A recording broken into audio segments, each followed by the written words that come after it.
Hi guys welcome back to our channel. It's Mallika Rakesh. Vinayaka అందరికీ వినాయక చవితి శుభాకాంక్షలు అండి. సో మీ అందరితో పాటు మేము కూడా వినాయకుడి పండుగ చాలా బాగా జరుపుకున్నామండి.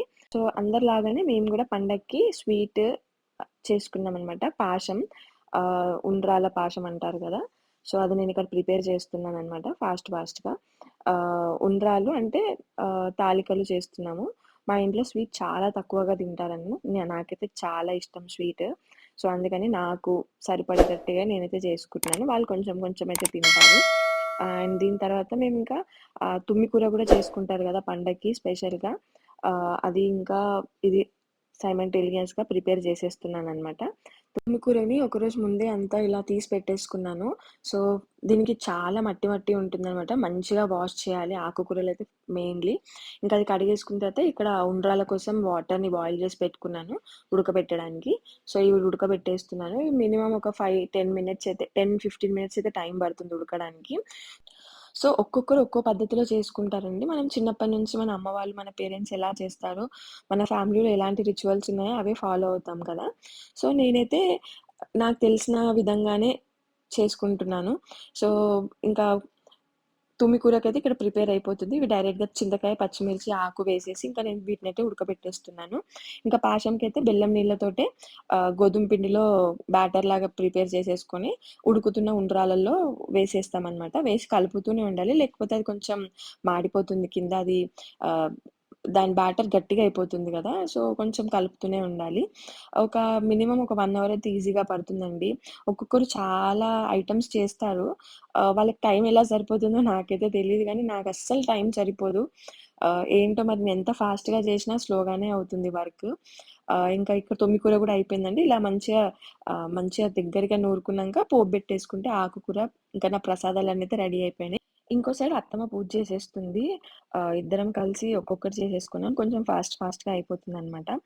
అండ్ ఇంకా వినాయకుడి పండుగైతే నాకు చాలా మెమోరీస్ ఉంటాయండి. నేను గల్లీలో రచ్చ రచ్చ చేసేదాన్ని. ఇంకా ఇంట్లో గూడా వినాయకుడిని పెట్టుకుంటాం కాబట్టి చిన్న డెకరేషన్ అయితే చేసేసుకున్నాను. ఎవ్రీ ఇయర్ ఏదో ఒక డెకరేషన్ అయితే కంపల్సరీగా చేస్తానండి. మాకు చిన్న ప్లేస్ టీవీ యూనిట్ దగ్గరనే ఉంటుంది. అక్కడే పెట్టుకుంటాము. పెద్ద వినాయకుడిని ఏం పెట్టము every time. So every time maximum ఒక 4 ఇయర్స్ నుంచయితే ఎకో ఫ్రెండ్లీ వినాయకుడినే పెట్టుకుంటున్నాము. ఇంకా మా కేతనైతే కలర్‌ఫుల్ వినాయకుడు అడుగుతారు. బట్ ఇంకా కేతన్ అడిగి తకాయించిపోయిందనమాట. ఇంకో మా వాళ్ళెప్పుడు ఎకో ఫ్రెండ్లీ వినాయకుడినే తెస్తున్నారు. సో ఇక డెకరేషన్‌లో మెయిన్ పార్ట్ వచ్చేసి లైటింగ్ అండి. లైటింగ్ లేకపోతే అసలు వినాయకుడి పండగ అయినట్టే అనిపియదు మాకు. సో ఎక్కడ చూసినా జిగేల్ మనే డెకరేషన్ ఉంటుంది గదా. ఏదో ఉన్న దాంట్లో చిన్నగా సింపుల్‌గా చేసుకోవాలని ఒక ఆశ ఉంటుంది మాకు. సో మా అత్తయ్య అడుగుతూ ఉంటుందనమాట ఎప్పుడు చేస్తారని. సో ఇంకా మేము లంచ్ చేసేసుకున్నాంక రెడీ చేసేసుకొని మళ్ళా ఈవినింగ్ 6:30 కలా ఇంకా స్టార్ట్ చేశామనమాట పూజ. ఇంకా రాకేషే చేస్తున్నారు పూజ. సో నేనైతే చిన్నగున్నప్పుడు గల్లీలో రచ్చ చేసుకుంటుండే మా ఫ్రెండ్స్ అందరం కలిసి వినాయకుడి పండగ. పెద్దవాళ్ళు ఎందుకు నేను గూడా ఎందుకు పెట్టొద్దని ఇలాంటి ఇంతే సైజ్ చిన్న వినాయకుడిని ఒక 6, 7 మెంబర్స్ నా ఏజ్ అంటే అప్పుడు నాకొక 12, 11 ఇయర్స్ ఉన్నప్పుడనమాట. అది గూడా కాదు ఇంకా తక్కువే. సో అందరం కలిసి మేము గూడా పెడతామని చెప్పి మా ఇంటి ముందే చిన్న గుడిసేసేసుకొని అందులో పెట్టుకున్నాము. చాలా మంచి మెమోరీస్ అండి. ఇంకా మా ఇంటి దగ్గర మా మమ్మీ వాళ్ళ ఇంటి దగ్గర ఫస్ట్ టైమ్ నేను పుట్టినప్పుడే స్టార్ట్ చేశారంట వినాయకుడిని పెట్టడం. సో అదొక మంచి మెమరబుల్. సో ఏ పండుగైనా మనం సంతృప్తిగా చేసుకోవాలండి. చిన్నగా, పెద్దగా అని నేను ప్రతి వీడియోలో ఇదే చెప్తాను. ఏంటంటే ఉన్న దాంట్లోనే తృప్తిగా చేసుకుంటే దేవుడు ఏదైనా స్వీకరిస్తాడు. సో మేమైతే హ్యాపీగా, సింపుల్‌గా ఈ విధంగా అయితే చేసుకున్నామనమాట పండగ. సో హారతి ఇచ్చేస్తున్నారు. సో మీరు గూడా తీసేసుకోండి. అంటే మీ ఇంట్లో గూడా పూజ చేసుకుంటారు. సో ఇంకా అత్తయ్య, మామయ్య అందరం పెట్టేసుకున్నాం. ఇంకా ఫాస్ట్‌గా ఎందుకంటే కింద మా అపార్ట్మెంట్‌లో గూడా వినాయకుడిని పెడతారు. సో దానికి ఇంకా వీళ్ళు పూజ చేసేసుకోగానే అందరం కిందకెళ్ళిపోదామని చెప్పి ఇంకా ఎళ్ళిపోతున్నాము. సో మేము ప్రసాదం గూడా తీసుకున్నాము. అప్పటికి 7:30, 8 అయింది. 7:30 అయింది. పూజంతా అయిపోయినంక కొంసేపు ఇంట్లో ఉండి ఇంకా కిందికెళ్తున్నాము అపార్ట్మెంట్ వినాయకుడు. ఈసారి కూడా వినాయకుడు ఎప్పటిలాగానే చాలా బాగున్నాడు. అండ్ డెకరేషన్ కూడా చాలా బాగుంది.